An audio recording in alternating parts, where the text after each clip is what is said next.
చెప్పు మీనా, తిన్న రెగ్యులర్ చెకప్కి వచ్చే చాలా క్లోజ్ యాంటీనేటల్ ఉమెన్. తిన అడిగిన క్వశ్చన్ ఏంటంటే కుంకుమ పువ్వు ప్రెగ్నెన్సీలో తినొచ్చా. యాక్చువల్లీ చాలా మందికి డౌట్, కుంకుమ పువ్వు తింటే పిల్లలు చాలా తెల్లగా పుడతారని. అలా ఏం లేదు. మీరు తినాల్సింది డైట్, మంచి హెల్దీ డైట్ తింటూ వాటర్ ఎక్కువ తాగుతూ మంచి థాట్స్తో ఉంటే హెల్దీ బేబీ పుడతారు. కలర్ అనేది జెనెటిక్ మీద ఆధారపడి ఉంటుంది అనమాట. అండ్ అంటే జస్ట్ పించ్ ఆఫ్ కుంకుమ పువ్వు పాలలో వేసుకొని తినండి, దానివల్ల ఏం ఎఫెక్ట్ అయితే ఉండదు, ప్రాబ్లం లేదు. బట్ తెల్లగా పుడతారు అన్నది మాత్రం it's not a true.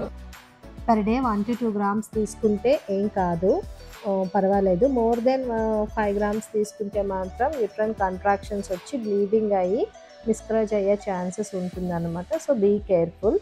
Thank you all. Thanks for watching.